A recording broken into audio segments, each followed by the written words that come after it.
Hi, and welcome to today's Daily Chronicle. Today is Thursday, December 12th, 2024.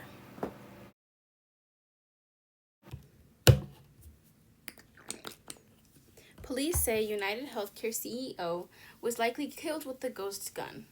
What are they?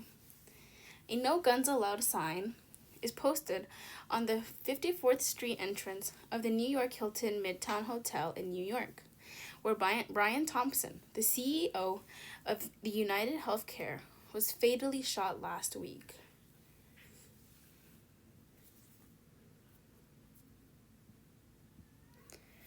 Luigi Mangione, the suspect charged in the murder of the United Healthcare CEO, Brian Thompson, was carrying a ghost gun at the time of his arrest, authorities said.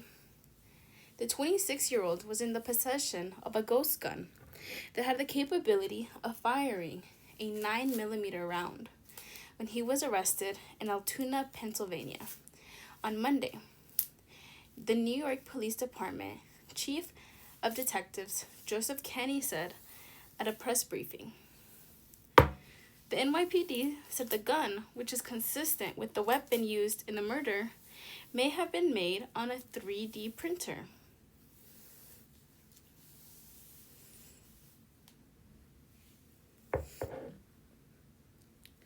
I have no tolerance, nor should anyone, for one man using an illegal ghost gun to murder someone because he thinks his opinion matters most, Pennsylvania Governor Josh Shapiro said on Monday.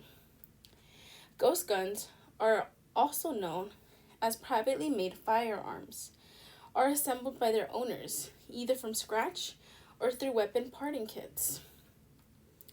They are not marked with serial numbers, making them easy for criminals to acquire and difficult, if not impossible, for law enforcement to trace. The Department of Justice Bureau of Alcohol, Tobacco, Firearms, and Explosives said in 2022 that within the previous 5 years, it was only able to successfully trace 0.98% of suspected ghost guns back to their individual purchaser. Over the last decade, a growing number of ghost guns have been recovered from crime scenes across the U.S., worrying many authorities. They have been used in homicides, domestic violence, robberies, killings of law enforcement officers, mass shootings, school shootings, including one that wounded 2 kindergartners at a Northern California religious school last week.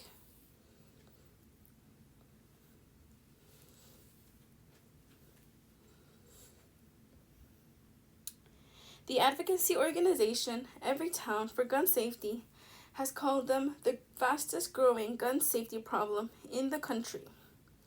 While it is illegal in the U.S. to build a firearm for personal use, the Biden administration, as well as more than a dozen states, have tried with varying degrees of success to regulate ghost guns. Here's what to know. What are ghost guns? How are ghost guns made? There are several main methods for assembling a ghost gun, a process that gun control advocates say they can take less than an hour and cost only a few $100s. One is to use a 3D printer. With the instruction manuals and videos easily available online to create some or most of the parts from scratch. People can buy the necessary components online, either piece by piece or all together in what are called buy, build, shoot kits. Buy, build, shoot kits are weapon part kits that are essentially pre-manufactured, disassembled, complete firearms, a firearm in a box, the U.S. Department of Justice says. It was illegal for retailers to sell those kits without running background checks until 2022, when the Justice Department passed a rule aiming at curbing the growing use of ghost guns in crimes. How prevalent are ghost guns? Ghost guns seized in federal law enforcement actions are displayed at the Bureau of Alcohol, Tobacco, Firearms, and Explosives field across in California in 2022.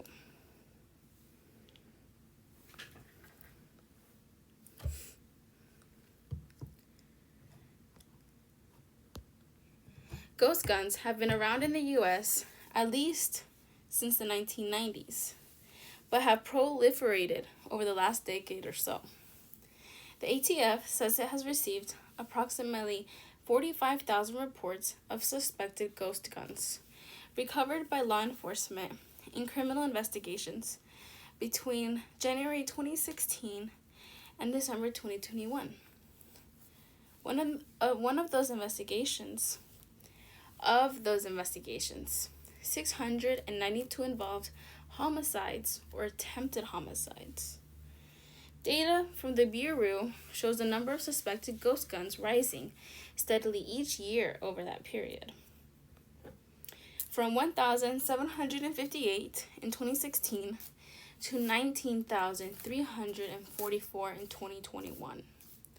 State and city-specific data also sheds light on the growing prevalence of ghost guns in recent years. California released in October shows that 8,340 ghost guns were recovered in the state in 2023 compared to just 3 in 2013. Philadelphia police recovered 575 ghost guns in 2022, reporting a 311% increase in their use since 2019. The NYPD reported that officers seized 463 ghost guns in 2022, up from 263 the previous year. They are extremely dangerous, and we must do more on the federal level to clamp down on availability of the ghost guns, New York City Mayor Eric Adams said at a Monday briefing. How are ghost guns regulated? Private U.S. citizens are allowed to build guns for personal use under the Gun Control Act of 1968. Even so, some state and federal authorities are taking steps to crack down on ghost guns. 15 states have passed laws to regulate them, with many requiring serial numbers and background checks for component parts, and others, including New York, going a step further by requiring ghost guns to be reported to authorities. In 2022, a Justice Department rule took effect that made weapons parts kits subject to the same regulations as the traditional firearms, including requiring commercial sellers to become federally licensed, mark certain parts with serial numbers, and run background checks on purchasers. The rule also aims to regulate some of the ghost guns already in circulation by requiring federally licensed dealers and gunsmiths to put serial numbers on any guns they take into inventory that they don't have already on them before selling them to another customer. If you commit a crime with a ghost gun, not only are state and local prosecutors going to come after you, but expect federal charges and federal prosecution as well, President Biden said that year. Kit manufacturers and sellers challenged the rule in court, arguing that the ATF exceeded its authority. The U.S. Supreme Court allowed the rule to remain in place pending litigation and heard the case in October. It has not yet made a decision, though NPR's Nina Totenberg reported that the justice seemed inclined to side with the Biden administration. Mystery drones flying over New Jersey have residents and officials puzzled.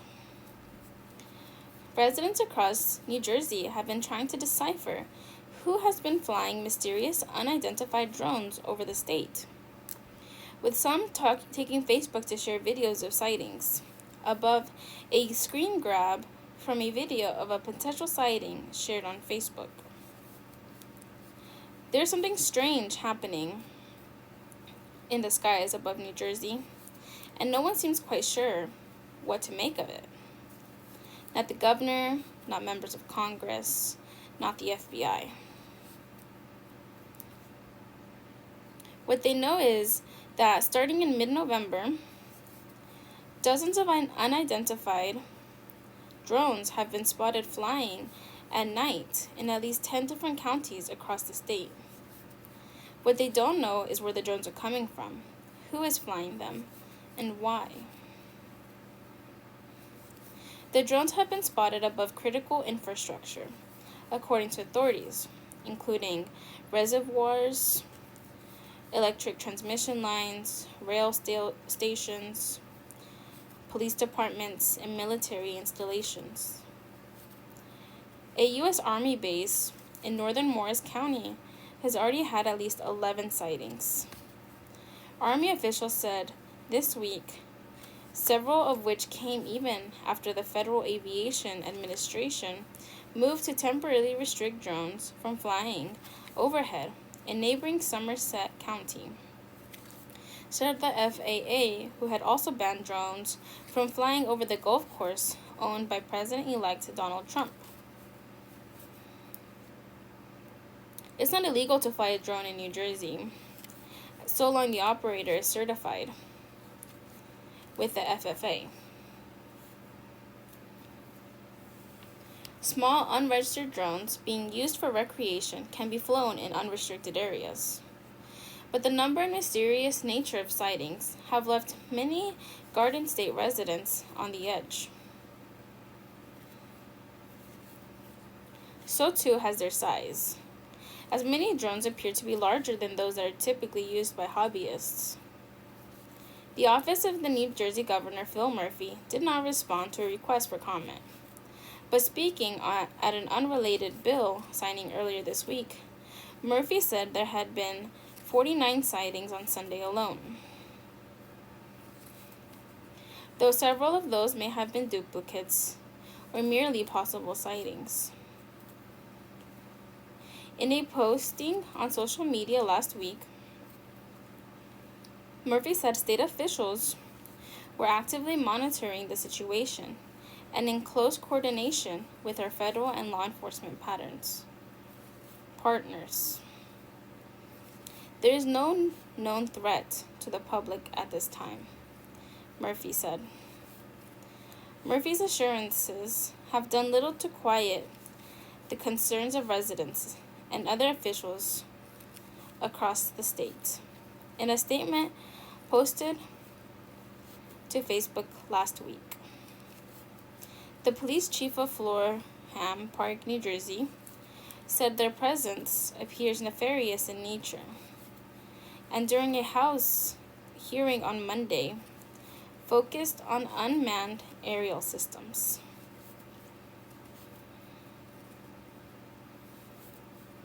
New Jersey Rep. Chris Smith, a Republican, said he thought the drones were a very serious threat.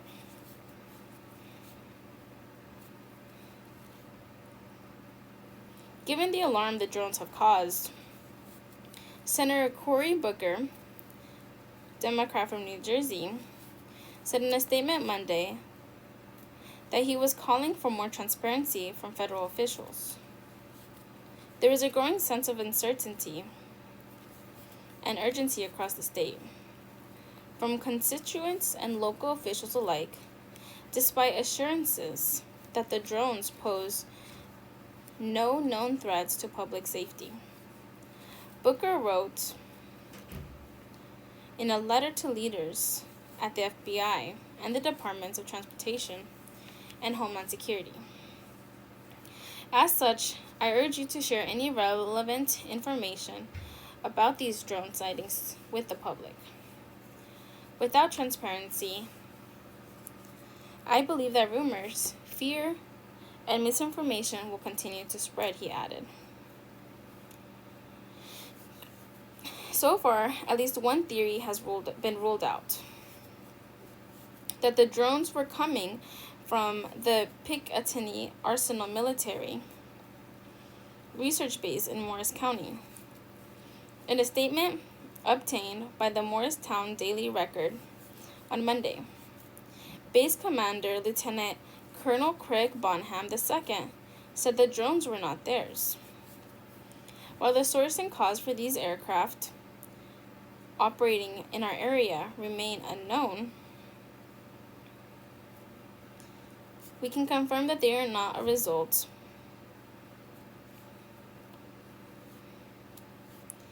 of Picatinny Arsenal-related activities, Bowman said.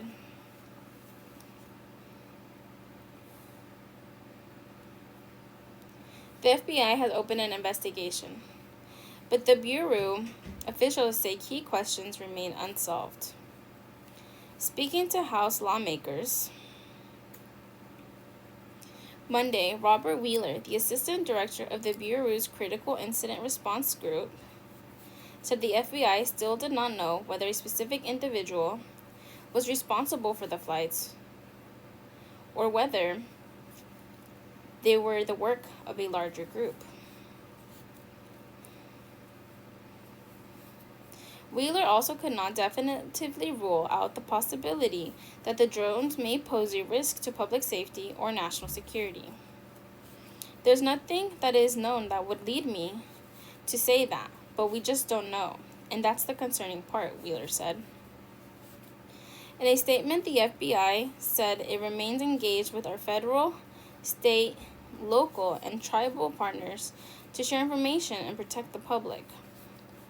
It added that any drones that pose a danger to any aircraft are observed operating in restricted airspace or near critical infrastructure and other sensitive sites can be reported to the FBI or online.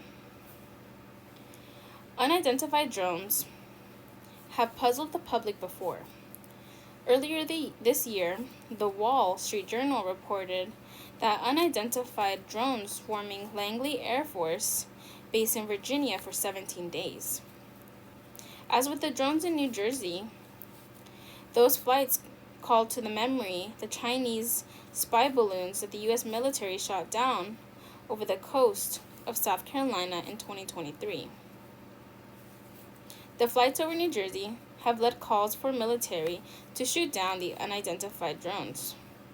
But under federal law, the military is largely prohibited from doing so unless a drone possesses an imminent threat. It is also illegal for individuals to shoot down any aircraft, including drones. The U.S. is facing a severe housing shortage. Will Trump's proposals help? Construction of this $1 billion luxury real estate development in Los Angeles stalled in 2019 after a China-based developer ran out of funding, leaving the three-tower project unfinished amid a housing crisis in the city. Heading into 2025, housing remains one of the most important issues on the minds of millions of Americans. For many, the dream of owning or even renting a place of their own is in peril. In some cities, people are paying $1 million for starter homes, while about half of renters are spending more than 30% of their income on housing. Ben Keyes, an economist with the University of Pennsylvania Wharton School, characterizes the current market as deeply unaffordable. Key traces some of the current problems back in the financial crisis of 2008.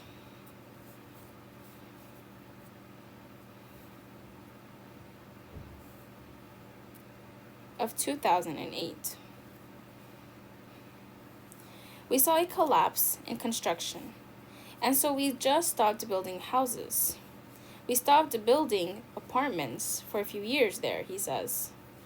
Now we're seeing estimates of how much as 4 million houses that we're short.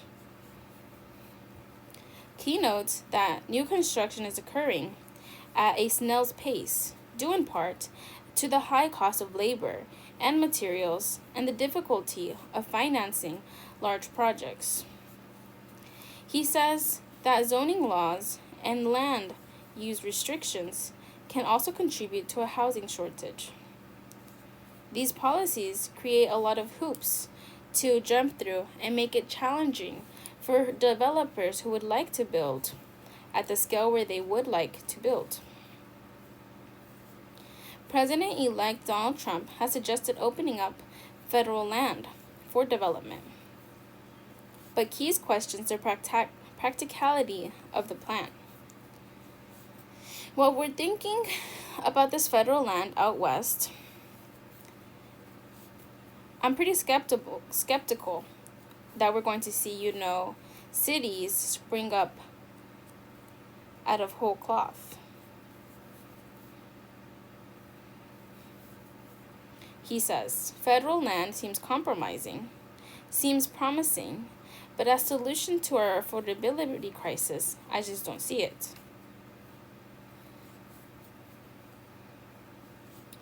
Interview highlights.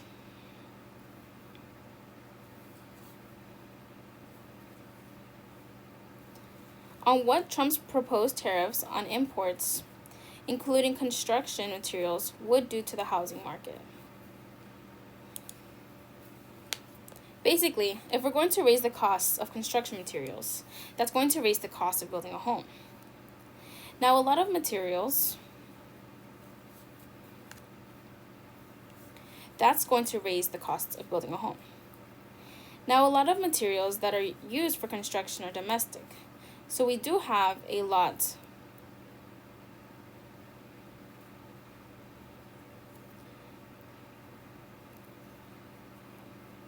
of those in the U.S., but we also import a number of construction materials like lumber for things that would be covered under NAFTA from Canada.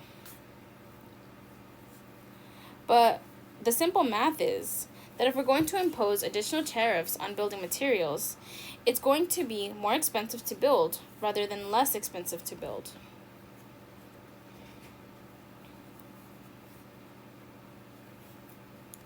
On what Trump's proposed mass deportations might mean for housing. I don't think that there is a strong connection between this idea of removing immigrants from our country and making housing more affordable. And there's a couple of reasons for this.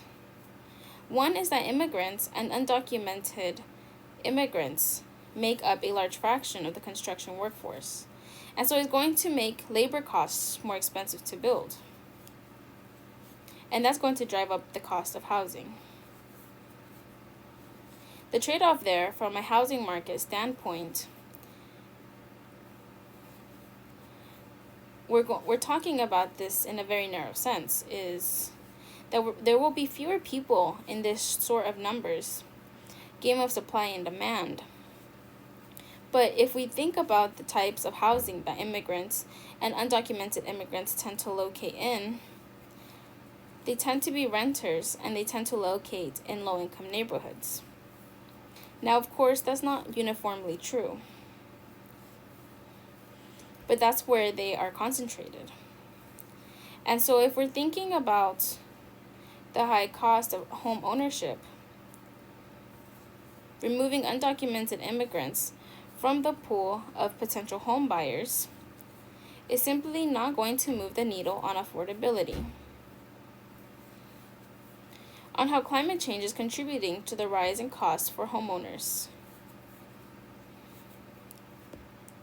I think there's a direct line to be drawn between rising climate risks and the costs of ownership in the form of property insurance. In just the last 3 years, 2020 to 2023, my research with Phil Mulder has shown that property insurance has gone up by over 33% on average in the U.S., and over 50% in the areas of the country most exposed to climate risk. The places that might come to mind are places like Florida and the Gulf Coast, wildfire zones in California, but also some parts of Oklahoma where they're hit with a lot of hailstorms and tornadoes. But there we've seen some big run-ups in property insurance costs. And so what this has done is it's made the sort of predictability of home ownership a little bit less predictable. I worry a lot for homeowners who had bought on a fixed income or were sort of constrained on how much they could afford, and now they're seeing their insurance costs rise sharply.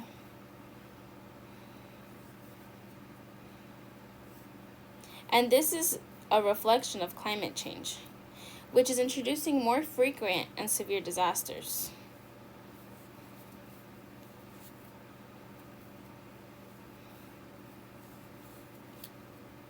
But it's also a function of mobility patterns.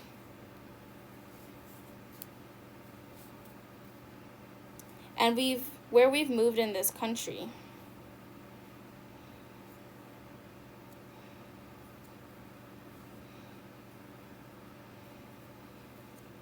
Over the last 50 years, we've been moving into danger zones. We've been moving into harm's way. The number of extremely affordable rental units has plummeted in recent years. And this ties back down into the housing shortage. Where does that housing shortage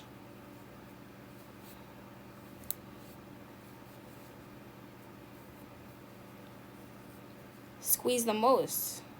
It's going to squeeze the most at the very bottom of the property ladder.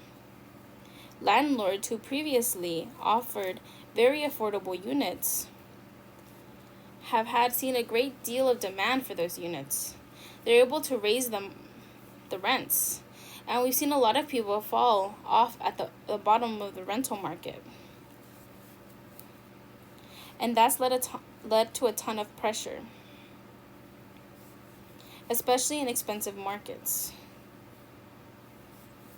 And I think in many ways the diagnosis is quite clear that we have this supply and demand imbalance. And so the cure is that we need more housing and that we need to prioritize housing. And this has been taken up with what's been known as housing first strategy for dealing with homelessness. With Biden administration, there's been an emphasis on this strategy. A recognition that many additional challenges that these households face can only be addressed once they're in a stable housing environment.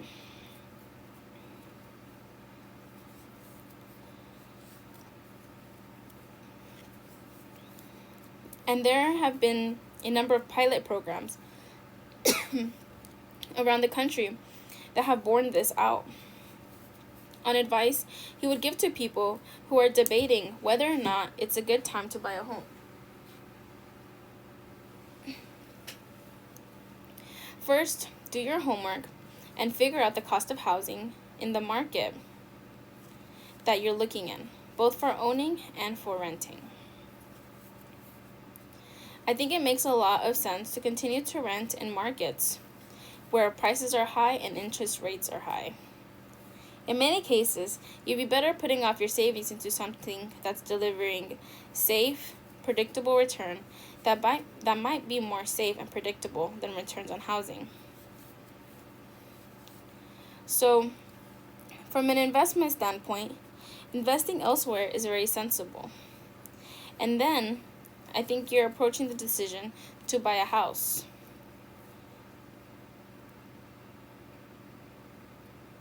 In terms of transaction taxes and in terms of broker fees, title insurance, and other costs that need to be rolled into that cost.